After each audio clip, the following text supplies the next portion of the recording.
Hey everybody, it's me Gambit896 and I'm back with another video for you guys.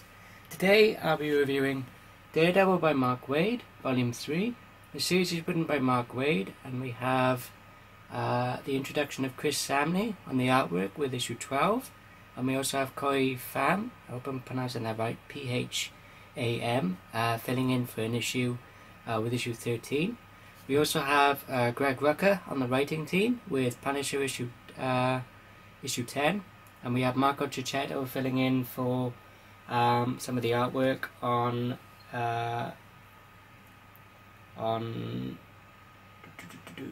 Avenging Spider-Man issue 6, The Punisher issue 10, and Daredevil issue 11.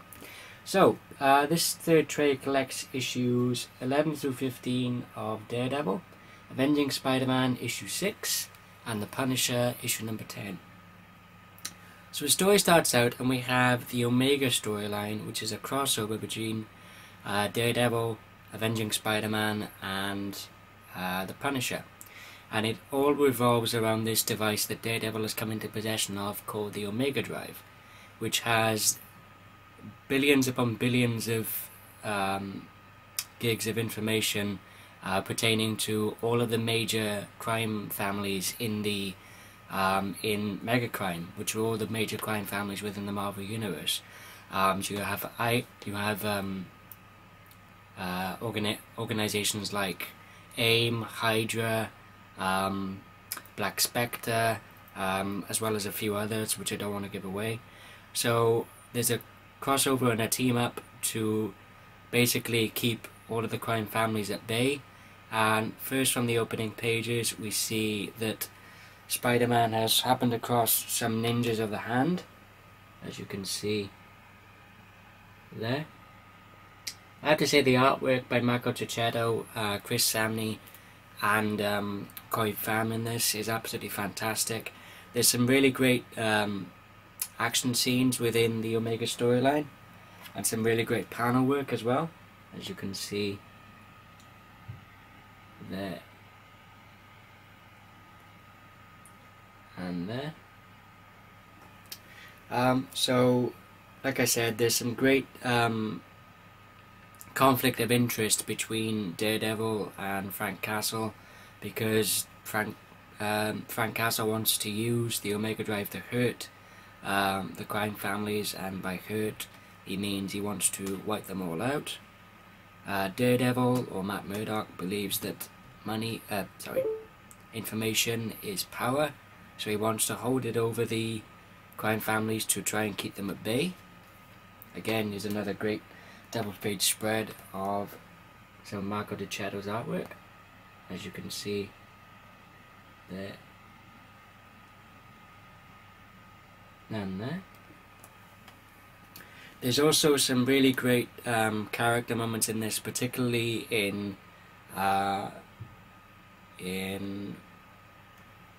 let me just check, because I don't want to get the issue wrong. In Daredevil issue 11, between Rachel Cole Alves, or whichever name she's chosen to take, Matt Murdock, aka Daredevil, as Cole comes across as very, very cynical, and this very deeply offends Daredevil, as it kind of affects the core of the character as to who he is. And there's some great, like I said, some great dialogue exchange between the two on the part of Mark Waid. And then with issue number 12, we get the introduction of Chris Samnee on the artwork, and we have a date issue between Matt Murdock and the new district attorney, Kirsten McDuffie. So we have them going on a date to the local carnival, or the local fair, with a twist. And we also get some history on Matt Murdock and Foggy Nelson's friendship from their younger days back in when they were in law school together. There's some really great comedic moments in these flashbacks, and also Kirsten McDuffie goes to very, very grave lengths to try to get Matt Murdock to admit that he is Daredevil, particularly in the in the bottom panel on this page. Just seeing Matt Murdock's reaction shot to the bottom panel of this page was a really great, neat moment of laugh out loud humour on the part of Mark Waid. There's also some really great comedic moments from Spider-Man, and also when you see the lengths to which Matt goes to get a decent night's sleep in his dorm with Foggy during their younger days in law school, which I thought was really funny. There's also a tale of one of the professors that both Matt and Foggy take lectures from really doesn't like Foggy very much, and there's a really great example of Matt really coming into his own as an attorney in a mock trial with this college professor, and Foggy as his assistant, which then led them to graduate law school and obviously form the company Nelson and Murdock.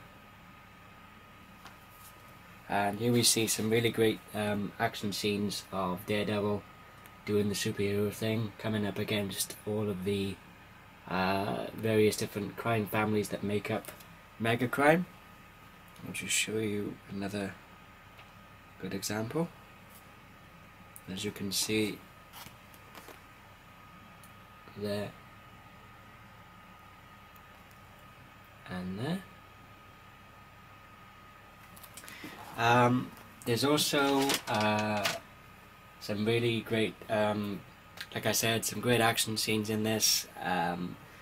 Then there's Foggy acting like the real douchebag, even though he's supposed to be Matt Murdock's best friend. When you see the reaction shot when Foggy finds something in Matt Murdock's office, as you can see from this left panel, with the shot of Foggy's face and his reaction. So we don't know what this mysterious object is, but this really sends Foggy on just a down course for being, like I said, a pretty big douchebag towards Matt Murdock, even though he's otherwise indisposed at the time, which, as you can see from the front cover of this trade, which is a really cool cover by Paulo Rivera, we have Daredevil and Dr. Doom on the front of the cover. So we have Matt being abducted and taken to Latveria, which is, as many people know, Doom's country, and we see some really horrific experiments being performed on Matt Murdock, particularly one towards the end which has some pretty devastating effects on Matt Murdock. Again, I'll show you some more examples of Chris Samnee's artwork, as you can see there and there. Through issues 14 and 15 towards the end, I was actually quite scared for the character of Daredevil, and it became a really great page turner as you saw the effects of the experiments that had been Matt had been through, and seeing the effect they had on him, and he's trying to desperately get out of the country as he wants to get away from Doom and all of his cronies, if you will. I'll just show you another example of some more of Chris Samnee's artwork once again, as you can see there and there. I have to give a shout out to the colorist as well. Javier Rodriguez does a really great job at really bringing the fun element to this new series of Daredevil under Mark Waid, and also giving it the undertones of darkness which the series does have, but at the same time, like I said, being generally a lighter version that we've had from the previous stuff with, or the previous runs by Andy Diggle, Ed Brubaker and Brian Michael Bendis.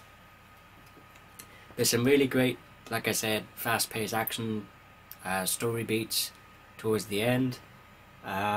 once again, the writing by Mark Waid in this is absolutely fantastic. Absolutely stellar.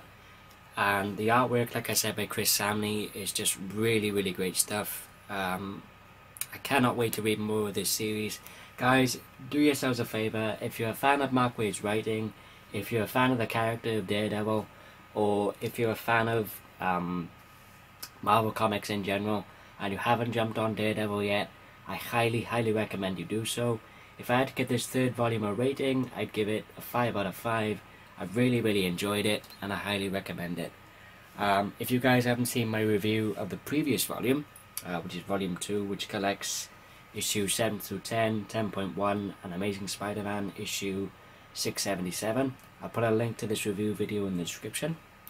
And also, while I'm at it, if you guys want to catch up with the series with the trades, I'll just show you the covers. So here's volume 1, which is issues 1 through 6. Volume 2, as you can see there.